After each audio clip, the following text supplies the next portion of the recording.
Subscribe channel Truth.id dan aktifkan lonceng notifikasi untuk mendapatkan informasi seputar live streaming dan video khotbah terbaru. Posisi tombol subscribe berada di kanan atas channel kami dan jangan lupa nyalakan loncengnya.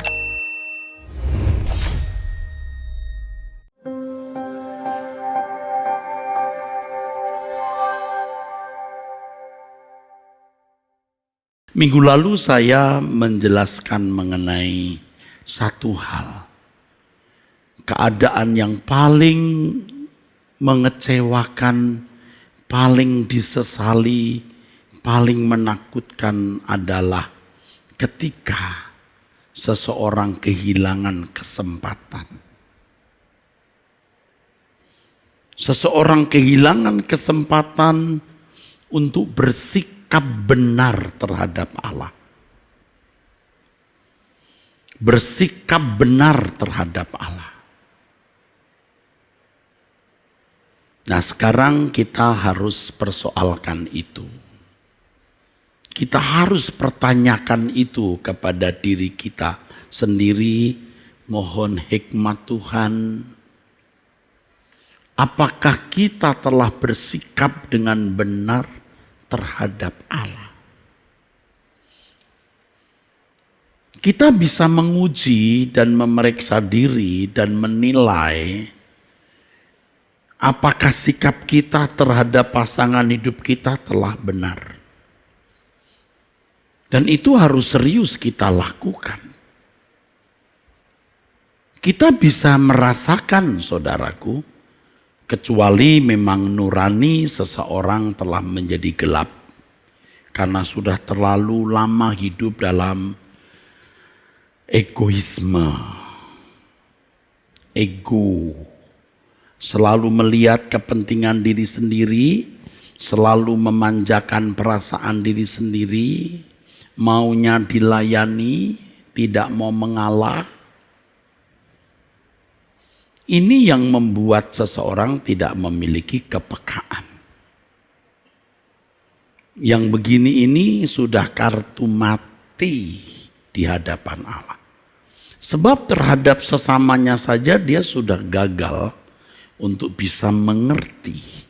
Apalagi kepada Tuhan yang tidak kelihatan. Kepada orang manusia yang kelihatan saja kita tidak benar. Apalagi kepada yang tidak kelihatan.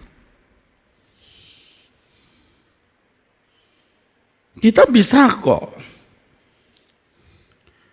mengevaluasi diri apakah sikap kita terhadap seseorang itu benar. Terhadap pasangan hidup,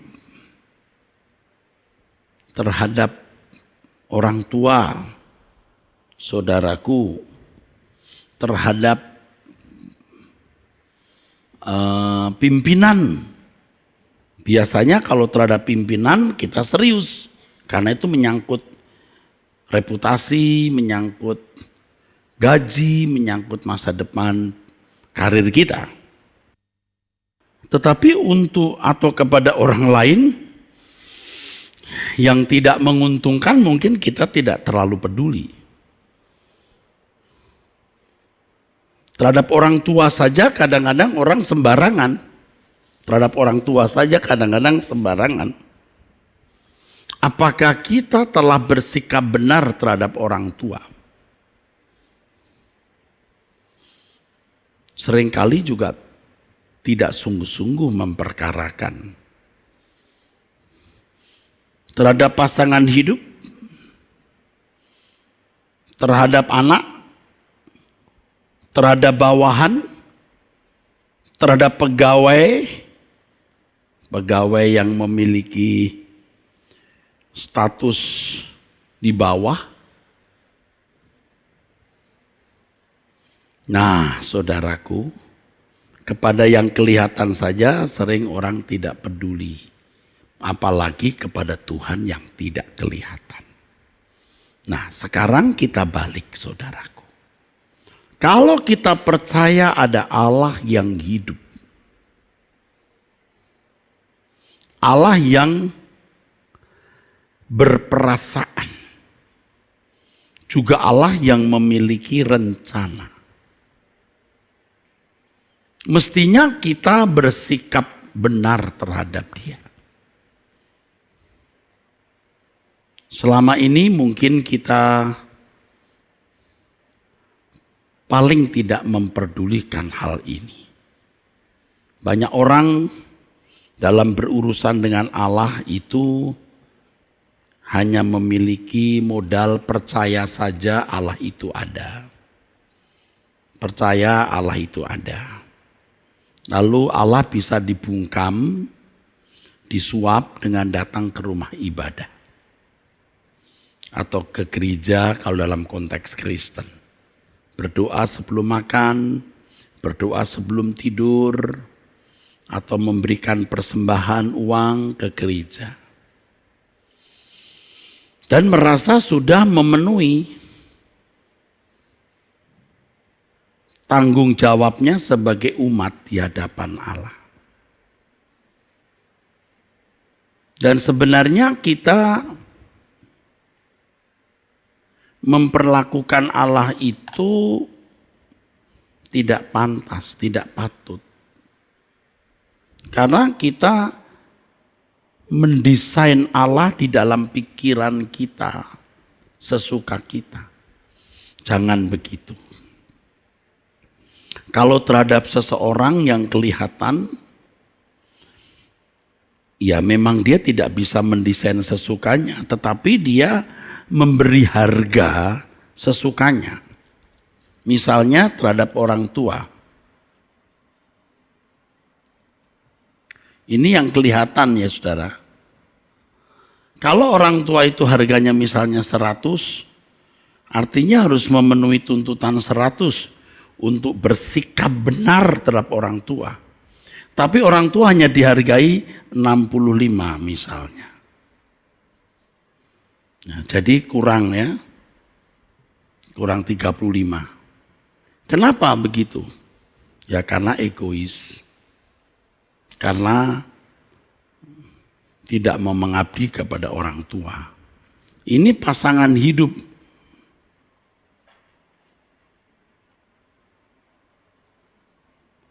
Harganya 100. Lalu dia mestinya harus disikapi 400, tapi hanya dibayar 40.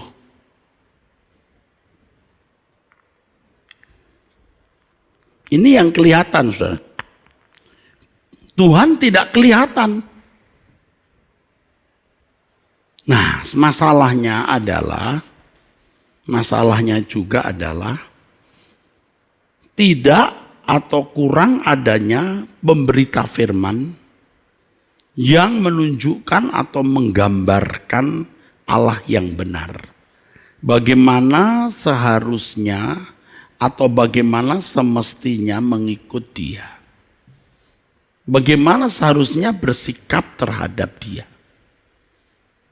Nah, urusannya dengan Allah kan selama ini hanya minta tolong ya. Membawa masalah untuk diberi jalan keluar. Memang Tuhan bidangnya menolong. Itu di pikiran Dia. Syukur-syukur enggak pindah agama, masih mau percaya Tuhan Yesus. Masih ngepro ya. Masih di pihak Tuhan Yesus. Jadi Tuhan sekarang tolonglah aku, sembuhkan penyakitku, berkati usahaku, lancarkan jalanku. Dan konyolnya kalau sampai gereja pemberita firman memberikan gambaran seperti itu, memang Allah itu bidangnya menolong. Dia baik, dia luar biasa, dia dahsyat, sungguh baik. Padahal Allah kita bukan demikian adanya. Memang waktu kita masih baru menjadi Kristen, Allah bisa diperlakukan seperti itu. Dan Allah juga mentolerir. Jadi kalau urusan dengan Dia karena mau mendapat jalan keluar, pertolongan dan perlindungan. Persis seperti ketika anak-anak masih di bawah umur. Urusan dengan orang tua kan karena meminta mainan, diajak jalan-jalan, ya toh, dibelikan coklat, dan seterusnya. Tetapi kan orang tua yang benar nih, orang tua yang benar, tidak ingin anaknya bersikap begitu terus. Ketika anak itu usia 20-30 tahun, dia harus bersikap benar terhadap orang tua. Tidak seperti ketika umur 5 tahun, menempatkan orang tua seperti itu, seperti anak usia 5 tahun menempatkan orang tuanya. Nah saudara, zaman sudah menjadi tua begini, dunia juga tidak jelas nasibnya bagaimana, kita kok masih memperlakukan Allah seperti kita baru menjadi Kristen kemarin. Nggak boleh dong, jangan gitu dong. Allah harus digambarkan dengan benar. Harus diajarkan dengan benar Allah itu bagaimana. Ya, jemaat senang-senang saja kalau memiliki Allah yang heran dan besar, ajaib, sungguh baik, amat baik. Senang-senang saja. Tetapi ini pembodohan. Seperti anak usia 15 tahun masih diberi bubur. Bubur disaring lagi. Kapan dia makan lontong? Kapan dia makan daging?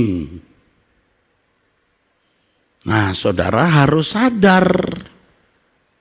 Ya. Saudara harus sadar. Allah ingin saudara memperlakukan dia dengan benar sesuai dengan usia rohani kita, usia rohani masing-masing. Lalu sesuai dengan usia dunia. Dunia ini bertambah jahat, akan berakhir. Tuhan berkata, aku berdiri di depan pintu sambil mengetuk. Aku berdiri di depan pintu sambil mengetuk.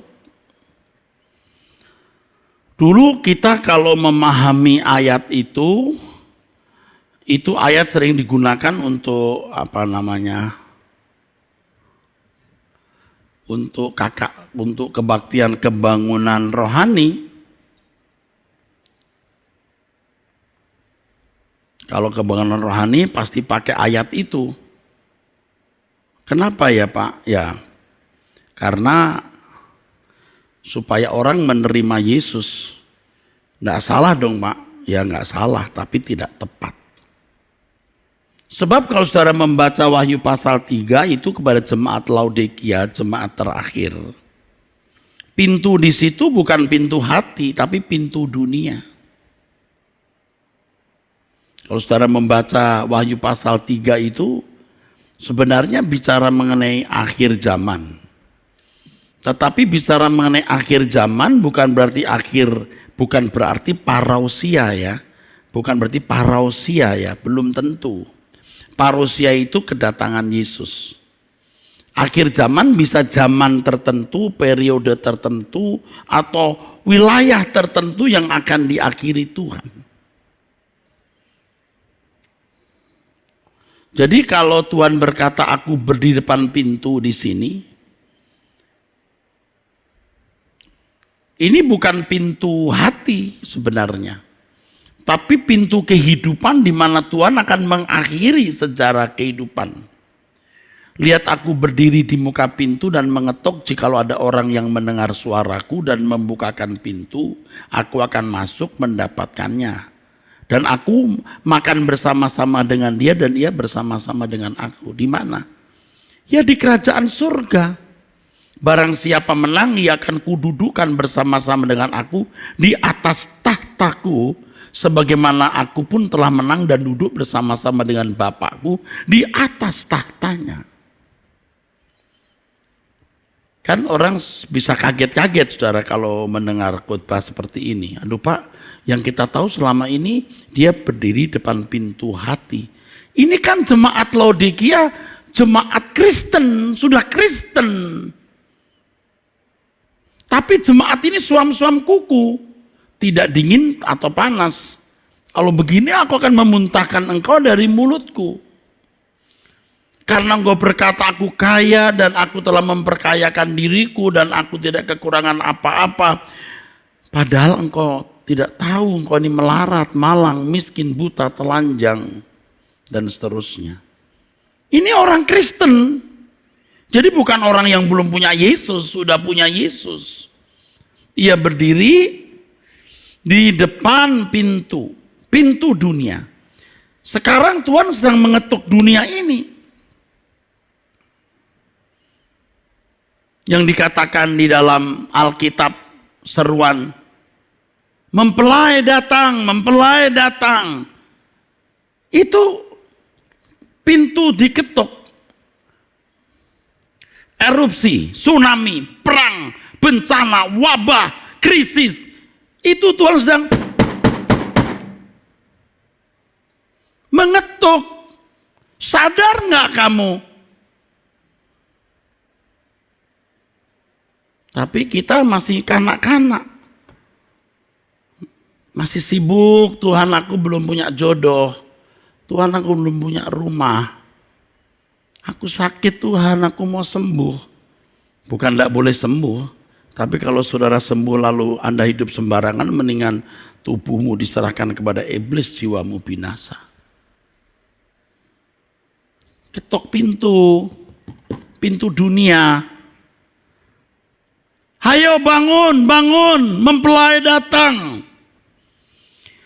Maka di Matius 24 itu, tanda-tanda akhir zaman itu ketukan pintu. Kita punya usia rohani, dunia juga punya usia. Kalau rambut mulai putih, gigi mulai rontok, mulai keriput, itu sudah ketukan pintu.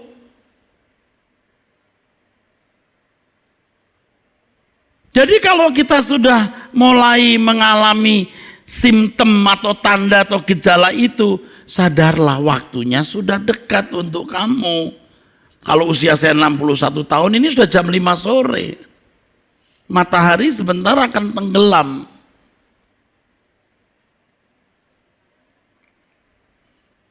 Tadi pagi saya berdoa jam 1:1 pagi.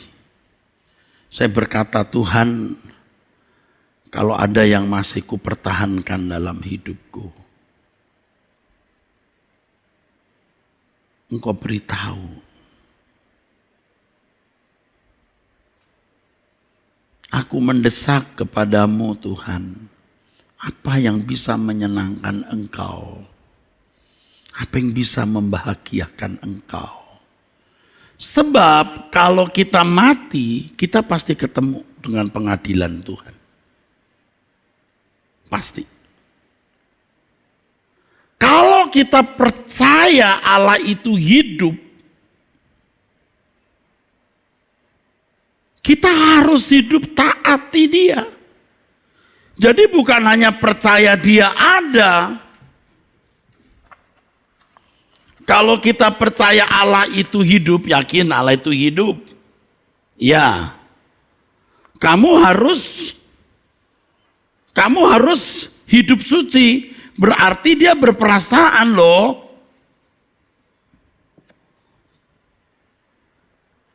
Dan kalau kamu tahu pasti mati ke surga kan, kamu harus berani meninggalkan percintaan dunia.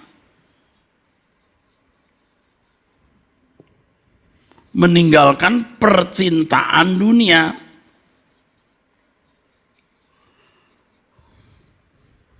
Yakin Allah itu hidup dan berperasaan. Ya Tuhan, hidup benar. Jaga perasaan Allah. Nanti kalau ketemu yang mulia Tuhan kita, lalu hidup kita berantakan bagaimana? Ya kan saudara? Kalau yakin Allah itu hidup bukan hanya yakin Dia ada, tetapi kita juga mau menjaga perasaannya, hidup suci. Kalau kita yakin ada surga, tinggalkan dunia.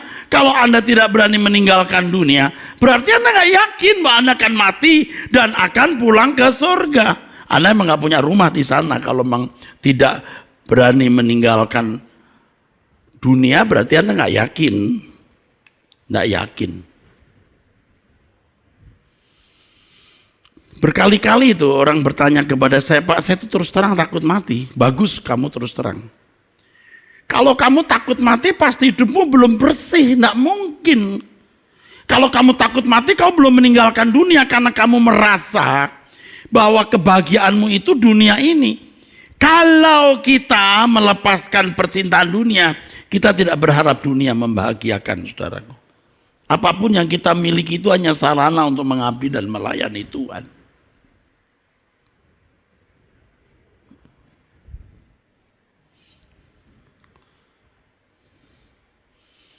Jadi saudaraku, sampai kita mati, kita tidak punya kesempatan untuk memperbaiki sikap kita di hadapan Allah.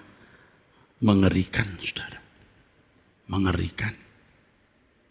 Ya kalau saudara nggak menganggap itu ngeri ya, terserah ya saudara. Saya mengajak saudara untuk menganggap itu hal yang mengerikan, saudaraku.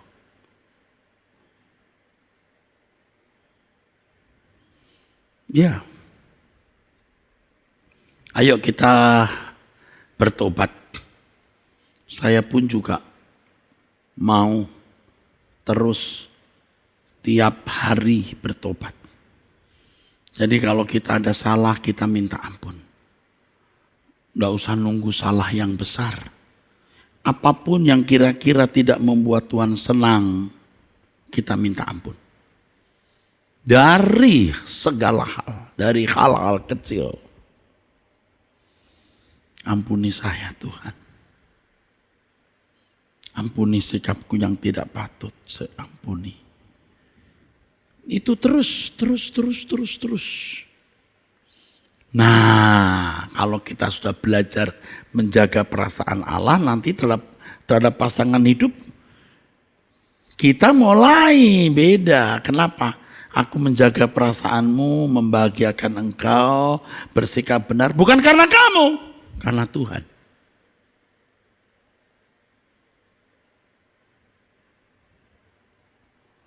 Aku tidak takut kepada kamu, tapi aku takut kepada Tuhan, maka aku mengasihimu. Karena aku takut akan Allah, aku setia kepadamu. Karena aku takut akan Allah, aku tidak akan mengkhianati engkau, kamu, Mam. Kita tidak mengkhianati anak-anak kita, tidak mengkhianati jemaat yang kita layani.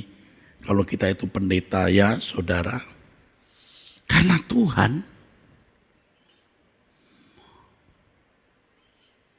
Ya begitu. Nah manusia kan Tuhan tidak kelihatan dan tidak peduli. Kepada manusia lain saja kita juga sering tidak peduli dulu.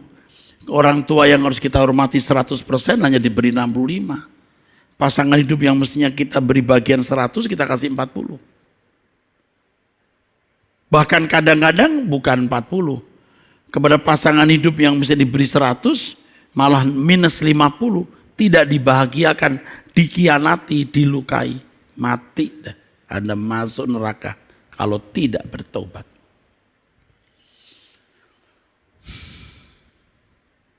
Kita itu mesti mendesak Tuhan. Apa ya Tuhan yang membuat engkau itu bisa senang Tuhan? Orang percaya itu harus memuaskan hati Allah. Menurut saya nih, orang di luar Kristen kalau berbuat baik karena tidak mengenal Injil atau salah mendengar Injil dan memang bukan umat pilihan, berbuat baik kepada sesamanya, mengasihi sesamanya, seperti mengasihi diri sendiri, itu bisa menyenangkan Tuhan, saudara. Tapi kalau kita memuaskan hatinya, karena yang kita lakukan bukan berdasarkan hukum, tapi berdasarkan perasaannya apa yang dia ingini, puas. Sebenarnya kata menyenangkanmu yang sering kita nyanyikan itu harus lebih dari sekedar Tuhan itu senang karena perbuatan kita baik. Tapi senang yang bernilai puas karena kita melakukan apa yang dia ingini. Itu karena kita memperagakan hidupnya. Kalau boleh saya bahasakan, Yesus seakan-akan berkata begini, aku masih bisa hidup di bumi. Walaupun dia sudah naik ke surga, tapi aku masih bisa hidup di bumi. Tuh, di dalam diri tuh anakku Topo, gitu misalnya. Tuh anakku David. Mesti begitu. Yang ini mestinya kita capai, saudaraku. Apa ya Tuhan yang membuat engkau itu bisa aku puaskan. Dah, itu aja ya, itu aja. Makanya dengan adanya COVID-19 ini kita banyak merenung-renung ya saudara.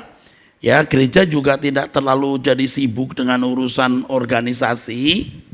Tidak sibuk dengan urusan gereja. Kita, istilah saya, tiarap. Kita periksa diri dulu. Kita periksa diri. Apakah kita berkeadaan berkenan di hadapan Allah? Jadi kalau Allah itu hidup dan berperasaan, kita menjaga perasaannya. Mestinya kita hidup suci, saudara. Dan kesucian itu tidak diukur dengan hukum, diukur dengan perasaan Allah. Kuduslah kamu sebab aku kudus. Coba bagaimana kita mengukur kekudusan? Hukum, kita tidak punya hukum Taurat.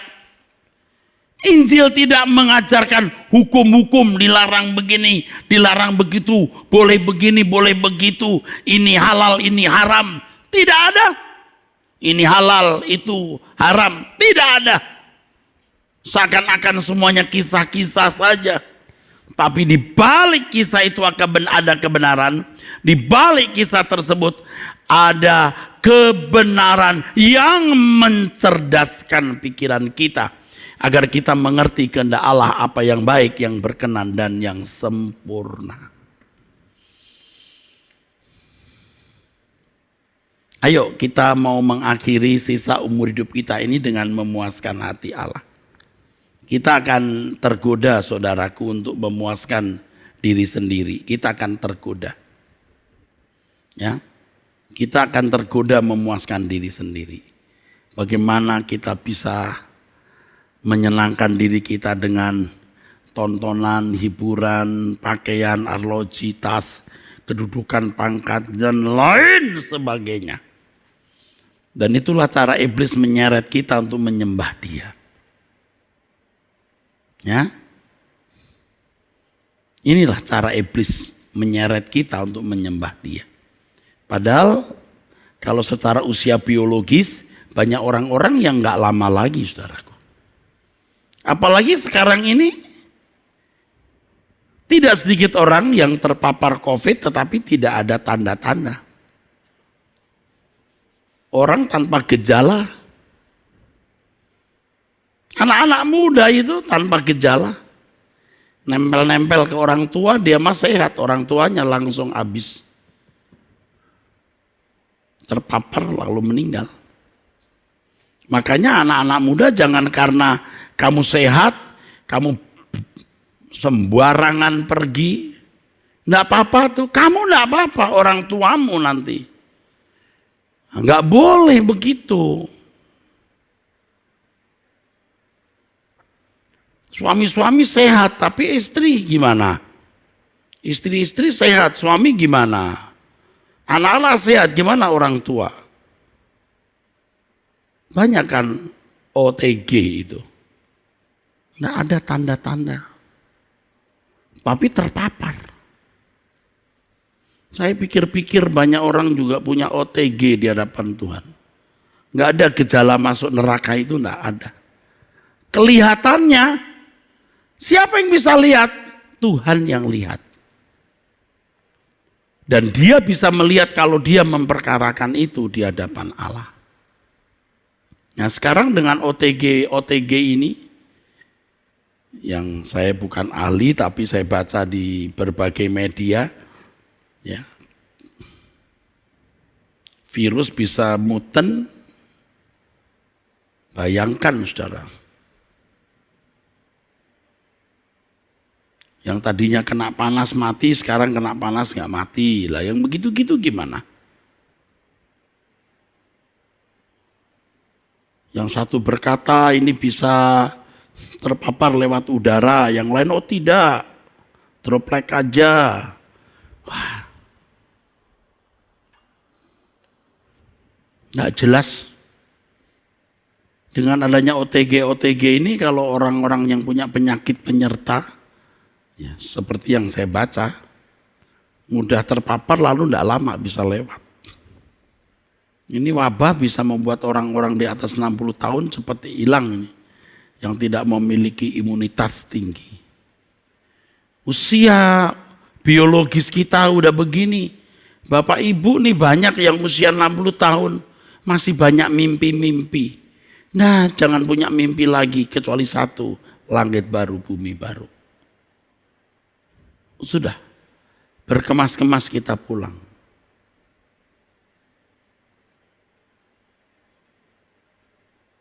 Ini bukan karena kita gagal hidup, tidak memiliki semangat menjalani hidup, enggak. Tapi karena kita mau, saudaraku sekalian, mengakhiri jalan hidup kita, ya, yang tidak menyenangkan hati Tuhan, tidak memuaskan hatinya, sekarang kita mau memuaskan hatinya. Saya bukan orang baik-baik saudara, tapi saya tahu kapan saya harus bertobat dan saya sudah bertobat. Dan saya mau bertobat lagi dan saya mau mengubah diri terus. Dan terus mau berubah. Mau berubah. Kita harus mau berubah. Nekat saja, nanti bisa. Kalau kita nekat, nanti bisa. Kelemahan-kelemahan dalam daging kita bisa kita salibkan. Bisa. Kita salibkan. Kalau kita masih menyenangkan diri sendiri, kita tidak bisa menyenangkan Tuhan. Tidak bisa. Kalau kita masih mengharapkan kebahagiaan dari dunia ini, kita tidak mungkin masuk menjadi anggota keluarga kerajaan. Tidak mungkin. Anda tidak bisa memiliki dunia juga memiliki surga dalam arti anggota keluarga kerajaan. Ingat. Ya, Anda harus memilih. Ya, harus memilih. Harus bertobat kita. Dan mungkin saat ini panggilan terakhir loh. Mungkin Anda tidak akan pernah mendapat panggilan ini. Anda sudah dibiarkan Tuhan karena saudara memang tidak mau bertobat, tapi saat ini Tuhan mau Anda mengambil keputusan. Saat ini, setelah firman ini, saudara ambil keputusan untuk berubah. Semua yang menyenangkan hatimu, semua yang memuaskan hatimu, ku mau lakukan segenap hati di sisa umur hidupku ini. Telah banyak waktu yang sia-sia, tak ku lakukan kehendak Bapa. Sekarang saatnya, takkan ku tunda membuktikan cintaku dengan nyata. Kerinduanku sebelum akhir hidupku melakukan yang Bapa ingini. Segenap hidupku sebagai persembahan yang berkenan di hadapan Tuhan.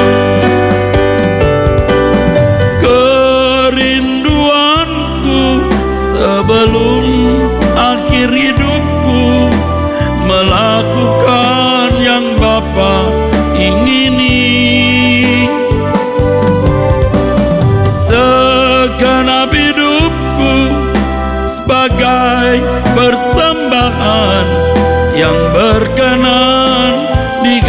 hadapan Tuhan.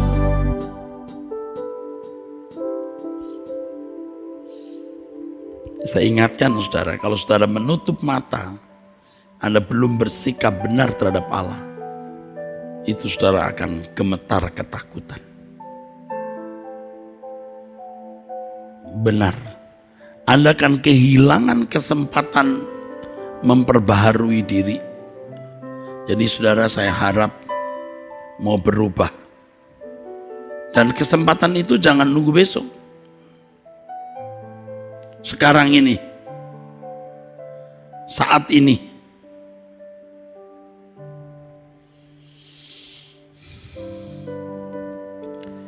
Tidak ada yang bisa memaksa saudara, jangankan saya, Tuhan saja tidak memaksa saudara.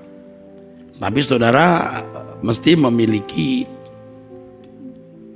niat, tekad dari diri sendiri. Aku mau berubah. Aku mau bertobat. Saudara kalau tidak berani melangkah, saudara akan terus tetap terbelenggu oleh dosa. Terbelenggu oleh segala ikatan-ikatan dunia. Dan saudara tidak akan pernah bisa keluar dari keadaan itu. Dan pada waktu saudara di ujung maut, saudara baru tahu betapa menyesalnya saudara. Saya itu kalau malam bangun, nggak pengen bangun, apalagi capek sekali saudara. Pagi-pagi kadang-kadang saya sudah keluar rumah, saya olahraga, ya. Terus sudah nggak sempat istirahat.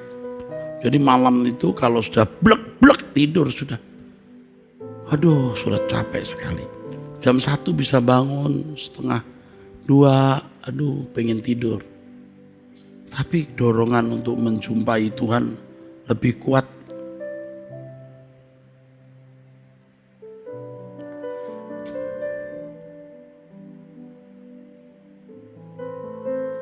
Maka paksa menghadap Tuhan.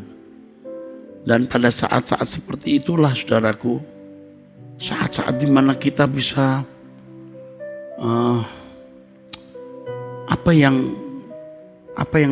yang samar menjadi jelas. Kekekalan itu bisa menjadi jelas. Allah menjadi begitu nyata dan hidup.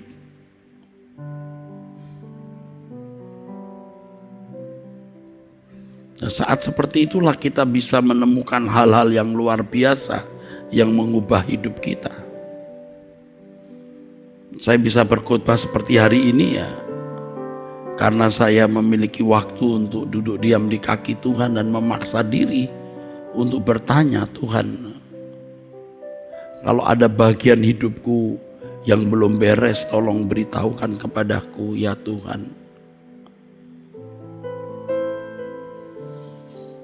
Aku mau meninggalkan semua yang membuat Engkau tidak nyaman dalam hidupku.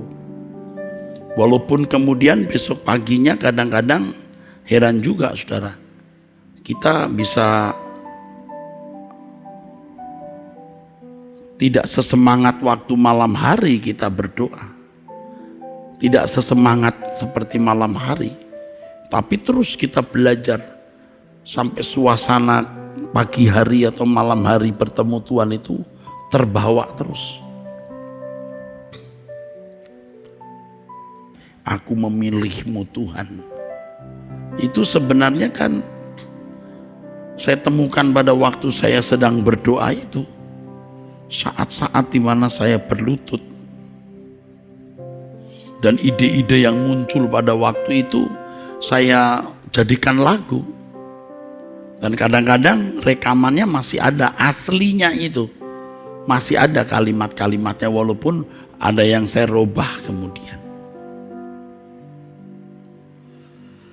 Saudara, kita harus berpikir bahwa bukan tidak mungkin ini tuh hari terakhir kita.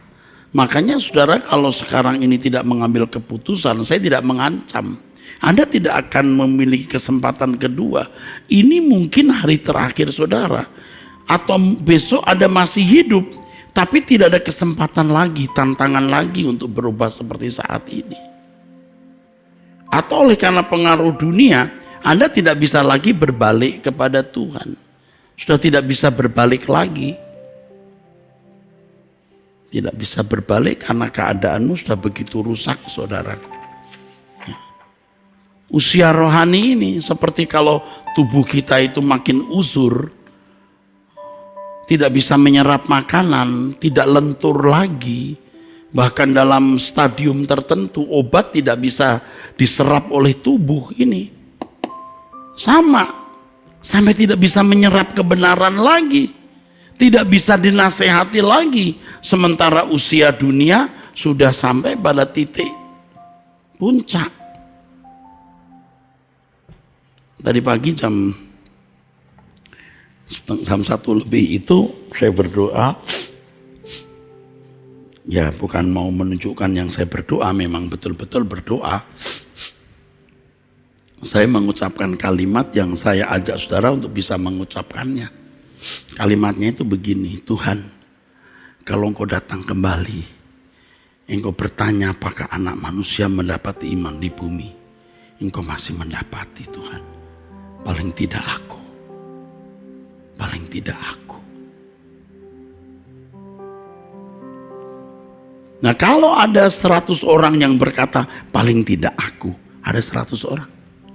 Kalau ada 50 orang saja berkata, masih ada orang yang memiliki iman. Iman itu artinya penurutan terhadap kehendak Allah. Seperti yang dilakukan oleh Tuhan Yesus. Paling tidak Engkau menemukan aku, Tuhan. Jangan saudara berpikir kalau itu tidak bisa dicapai. Bisa, tergantung saudara. Bisa. Bukan iman yang dirumuskan di dalam pikiran, ditulis di dalam buku lalu diperdebatkan.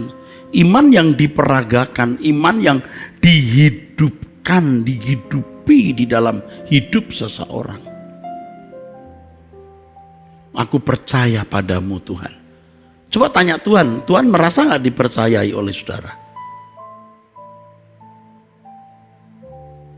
Tuhan tidak bisa dirumuskan di lembar kertas. Tidak bisa dirumuskan di atas kertas dalam kajian ilmu teologi. Tuhan harus digelar di dalam kehidupan. Kita bisa berhadapan head to head dengan Tuhan. Berhadapan langsung dengan Tuhan di dalam rohnya. Dan pasti kita bisa merasakan perasaannya. Pasti. Kalau kita bertanya Tuhan, apa yang kau rasakan? Apa yang kau rasakan terkait dengan diriku? Apa yang kau rasakan terkait dengan diriku? Apakah engkau puas dengan keadaanku? Apakah engkau menyenangi aku ada di bumi ini? Apakah Tuhan bisa berkata kepada malaikat-malaikatnya di surga? Masih ada di sana tuh, di Jakarta, orang yang memuaskan hatiku. Masih ada itu di sana. Saudara jangan anggap dia tidak ada lalu Anda tidak mempersoalkan ini. Dan banyak orang tidak mempersoalkan. Sibuk dengan urusannya sendiri. Saya mengajak Anda punya urusan hanya dengan Tuhan. Nanti kita bisa bertanggung jawab atas keluarga, pasangan hidup, anak, orang tua. Kita bisa. Percaya. Kalau kita bisa memenuhi bagian kita dengan Tuhan, kita bisa memenuhi bagian kita dengan sesama. Makanya kalau Anda menemukan Tuhan, Anda baru bisa menemukan diri sendiri. Saudara bisa, saya tidak tahu Anda bisa mengerti nggak betapa frustasi ya saudara, saya ini ya.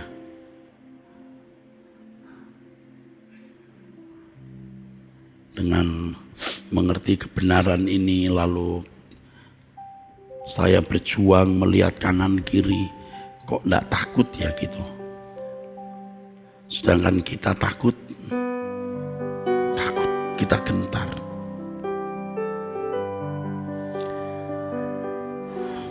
Kalau hari ini hari terakhirku,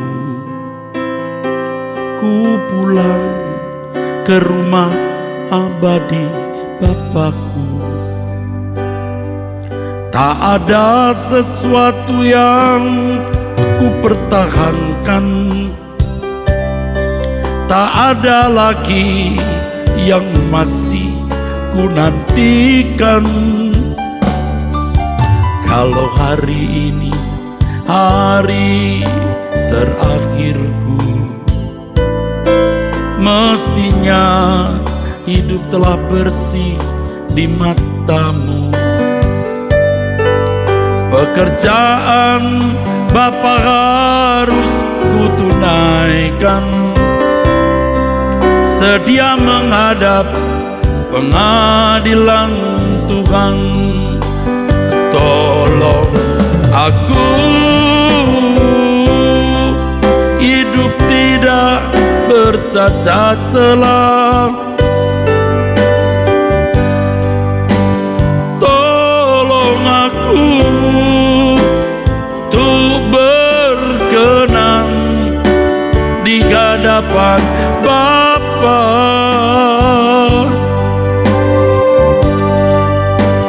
Hanya ini satu-satunya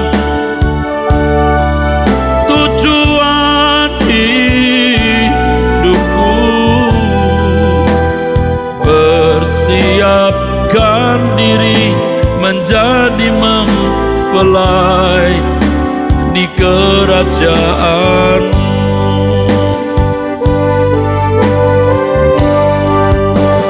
Tolong aku hidup tidak bercacat celah. Tolong aku untuk berkenan di hadapan Bapa.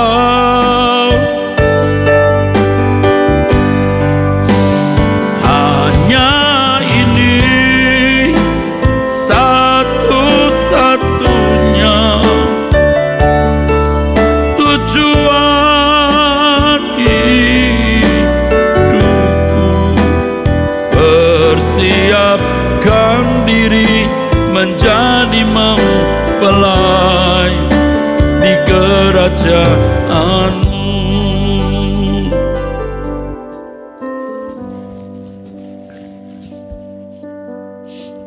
Tuhan sering digambarkan sebagai Tuhan yang lemah lembut, ya.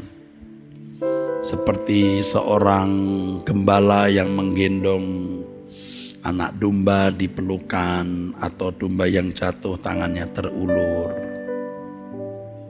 Itu tidak salah. Tapi ini zamannya sudah berubah.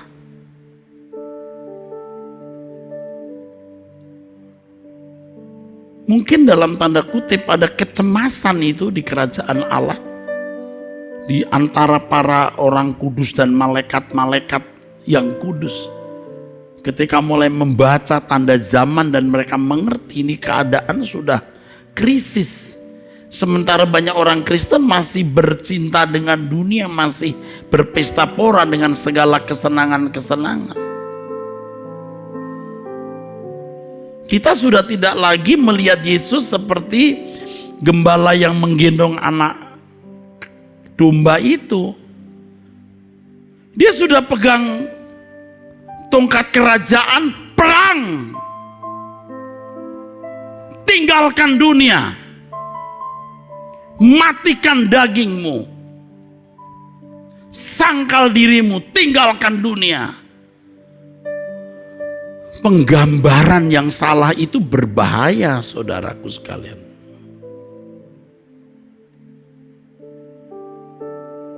Jadi Yesus tidak lagi, Pak, seperti gembala yang menggendong anak domba.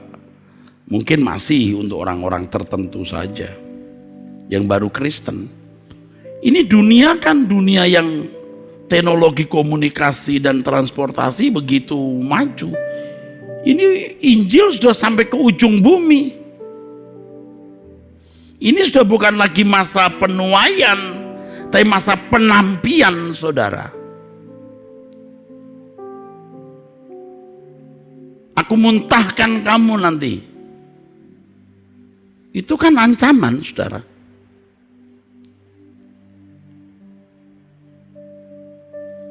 Jadi kita mestinya harus mengenal Allah kita dengan benar, dengan hormat. Kalau orang Kristen yang makin dewasa, aduh sudah gak minta apa-apa lagi di hadapan Tuhan, gak minta. Yang dia minta hanya bagaimana aku menghormati engkau secara patut. Bagaimana aku takut secara patut kepadamu ya Bapa. Begitu. Bagaimana aku memiliki perasaan takut akan engkau secara patut lah. Saya sendiri juga begitu, saudara. Aduh Bapa, tolonglah aku memiliki perasaan takut yang sepantasnya. Sadar saudaraku,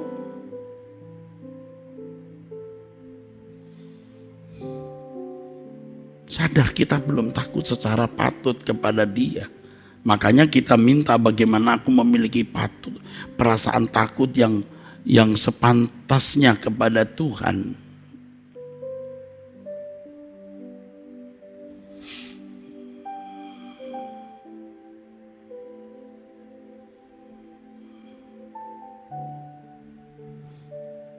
Saya sendiri berdoa terus, saudaraku, Tuhan, aku kok rasanya belum menghormati engkau secara patut.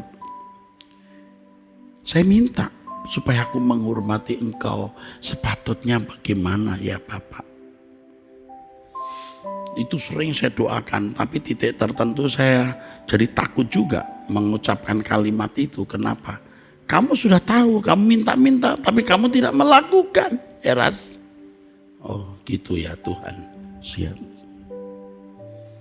Kamu sudah bisa melakukan.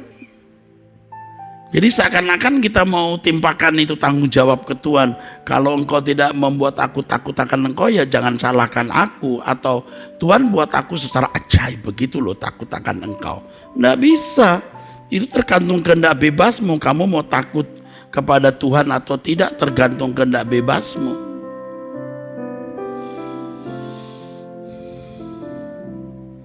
Kalau saya menjadi muda lagi, waduh saya akan belajar lebih baik, saudara. Karena waktu saya muda saya tidak mendengar khotbah seperti ini. Maka hidup saya pun melewati hari-hari yang berantakan. Untung saya masih bisa balik. Kalau enggak bisa bablas saya, saudaraku. Sukses pelayanan saya tidak menjamin saya jadi pendeta yang benar di hadapan Allah. Dan ngerinya Allah seperti membiarkan.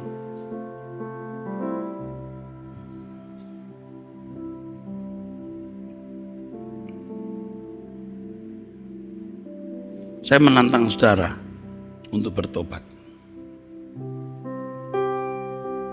Jangan menunda besok, tapi saat ini. Saat ini. Ini bukan urusan saudara dengan saya, tetapi urusan saudara dengan Tuhan. Jantungmu pasti berhenti berdetak. Nadimu pasti berhenti berdenyut. Mati. Tetapi kalau kita mempersiapkan diri bersikap benar di hadapan Tuhan, berbahagia.